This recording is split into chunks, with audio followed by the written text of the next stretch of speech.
మా శ్రీనివాస్ యాదవ్ అన్నాడు, మా అన్నగారు అవసరమైతే కాలనీకి ఒక ఎమ్మెల్యే వచ్చి పండుకుంటాం, బుల్డోజర్ వస్తే ముందు మమ్మల్ని కూలగొట్టాలి, మమ్మల్ని కొట్టాలి తప్ప మీ ఇల్లు కొట్టడానికి అవకాశం లేదు. అంత దూరమైన ఉంటాం, మిమ్మల్ని కాపాడుకుంటాం, భయపడద్దు. ఎందుకంటే మీరు జీవితకాలం కష్టపడ్డారు. ఇంక 20 ఏళ్ళు 30 ఏళ్ళ దాకా మీ ఇన్స్టాల్మెంట్లు ఉన్నాయి బ్యాంకులల్లో. ఈ ఇల్లు కూలగొట్టాడు బ్యాంకు ఊరుకుంటాడా? ఏడుండాలి, ఉండడానికి ఏడుండాలి, బ్యాంకులో ఇన్స్టాల్మెంట్ ఎడగట్టాలి, వాళ్ళ జీవితాలు ఏమైపోతాయని అడుగుతా ఉన్నా.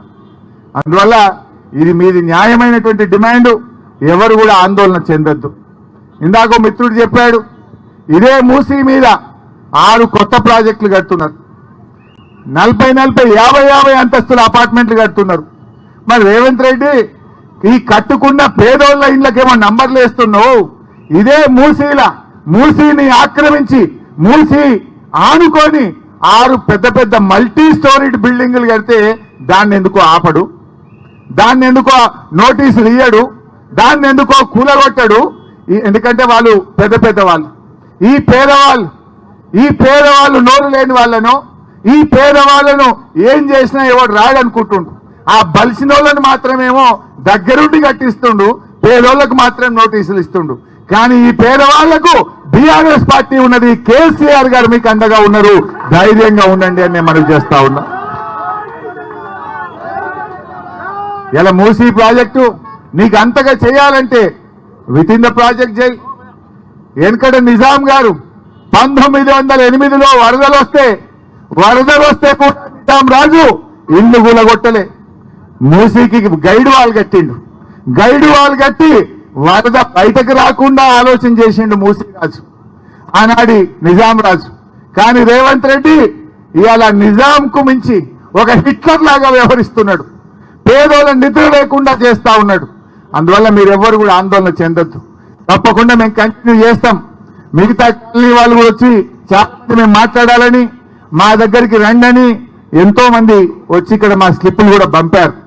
అంతటికి రాలేకపోయినా డెఫినెట్ గా ఎమ్మెల్యేలుగా విడిపోయి మీ కాలనీలకు వచ్చి ఎక్కడ సమస్య వచ్చినా మీకు అండగా నిలబడతాం.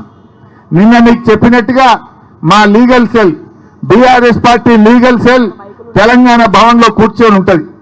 ఎందుకంటే మీరు చూసిండ్రు, రేవంత్ రెడ్డి తమ్ముడు ఆయనకు నోటీస్ ఇచ్చిండ్రు, 1 నెల రోజులు నోటీస్ ఇచ్చిండ్రు.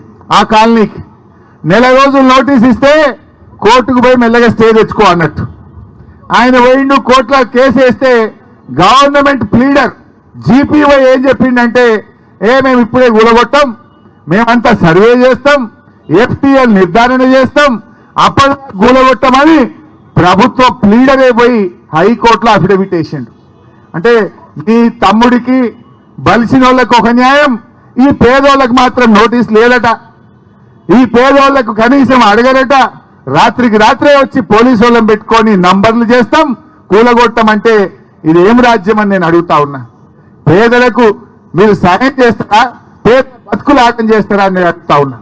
అందువల్ల ఎట్టి పరిస్థితుల్లో మీరు ధైర్యంగా ఉండండి, మీ ఉద్యోగాలు మీరు చేసుకోండి.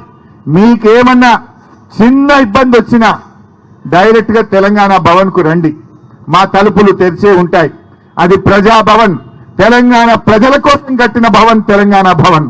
మీరెవరైనా రావచ్చు, అర్ధరాత్రి వచ్చినా మీకు ఆశ్రయం ఇస్తాం, మాట్లాడతాం, లీగల్ సపోర్ట్ చేస్తాం, ప్రత్యక్షంగా కూడా వచ్చి మీకు అండగా నిలబడతాం. ఇంకా ఏదైనా అత్యవసరం ఉంటే మా సబితక్కకో మాలో ఎవరికైనా ఫోన్ చేయండి.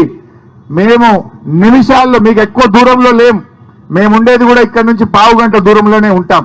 ఫోన్ చేస్తే 15 నిమిషాల్లో మీ దగ్గరికి వచ్చి మీకు అంతా నిలబడతాం.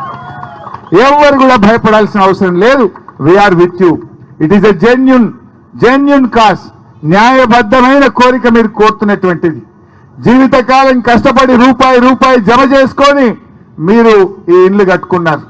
అందువల్ల తప్పకుండా మిమ్మల్ని కాపాడుకుంటాం, మీకు అండగా బీఆర్ఎస్ పార్టీ నిలబెట్టది. ఎవరు కూడా ధైర్యాన్ని కోల్పోవద్దు. మీరందరూ కలిసి ఉండండి.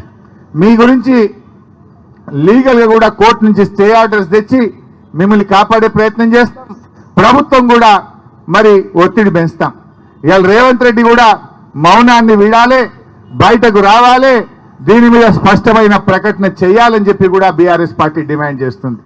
నువ్వేదో ఆఫీసర్లతో ప్రెస్ మీట్లు పెట్టించుడు కాదు, బయటకు రా, బయటకు వచ్చి ఈ యొక్క ప్రతిపాదన విరమించుకుంటున్నా చెప్పి ఈ వేలాది మంది మూసీ పరివాహక ప్రజలకు హామీ ఇయ్యి కనీసం వాళ్ళు కంటి నిండా నిద్రపోయే విధంగా చెయ్యమని చెప్పి నేను డిమాండ్ చేస్తా ఉన్నా. నువ్వేదో మౌనంగా లోపల కూర్చుండు కాదు. దేనికోసం గెలిపిస్తారు? ఒక ప్రభుత్వం పేదలకు సాయం చేయాలి, పేదలకు మేలు చేయాలి, పేదలకు పనికొచ్చే పని చేయాలి తప్ప పేదల జీవితాలు కూల్చే హక్కు నీకు కానీ నీ ప్రభుత్వానికి లేదు అని చెప్పి మేము హెచ్చరిస్తా ఉన్నాం. అందువల్ల ఆయన కూడా మౌనం వీడాలి, బయటకు వచ్చి ఈ ఆలోచన ఈ ప్రతిపాదన విరమించుకొని ఇంకా ప్రజలకు చేయాల్సిన పనులు చాలా ఉన్నాయి. రోజు పేపర్ తిప్పితే చాలా మంది ఆడపిల్లలు స్కూళ్లలో, హాస్టళ్లలో, రెసిడెన్షియల్ స్కూళ్లలో టాయిలెట్లు లేక ఇబ్బంది పడుతున్న ఫోటోలు పేపర్లు చూస్తున్నాం. నీ దగ్గర అన్ని డబ్బులుంటే ముందు పోయి గవర్నమెంట్ స్కూళ్లకు బిల్డింగ్లు కట్టు, ఆడపిల్లలకు టాయిలెట్లు కట్టు, ఎన్నో అత్యవసరమైన పనులు ఎన్నో ఉన్నాయి. ఆ హాస్పిటల్ కట్టు, పేదలకు మంచి వైద్యం అందించు. నిన్న మేము గాంధీ ఆసుపత్రికి పోతే పారాసిటమాల్ గోళీలు లేవట, టానిక్ లేదు, గోళీలు లేవు, మందులు లేవు. ఏందయ్యా అని అడిగితే డబ్బులు లేవు సార్ అంటున్నారు. టీఎస్ఎంఐడిసికి డబ్బులు ఇవ్వకపోతే మందులు సప్లై చేసేటోళ్ళు ప్రభుత్వ దవాఖానాలకు మందులు సప్లై చేయడం ఆపేసిండ్రు. గా మందులు కొను, పేదలకు వైద్యం అందించు. అది విడిచిపెట్టి మూసీ కడతా, మూసీ సుందరీకరణ. నీ సుందరీకరణ కాదు, ఇది పేదల బతుకులాగం చేసే పని చేస్తా ఉన్నావు. Please drop the proposal. నీకంత చేయాలని ఉంటే ఉన్న దాంట్లో చేయి. బఫర్లకు ఎందుకు వస్తున్నావు?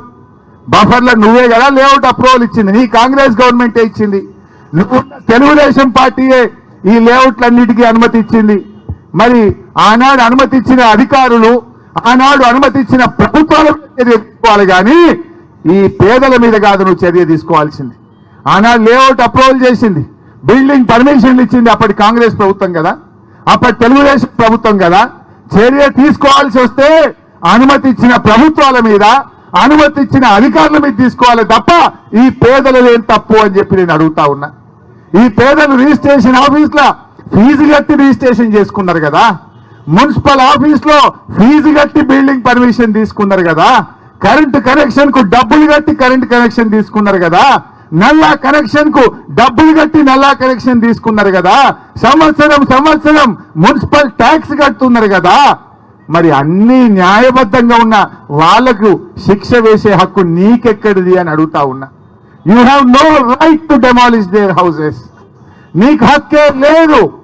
నువ్వు ఉన్న దాంట్లో చేయి. అంత చేయాలనుకుంటే హైదరాబాద్ చుట్టూ ఇంకా ఖాళీ జాగాలు బాగున్నాయి, అక్కడ పోయి చేయి సుందరీకరణ.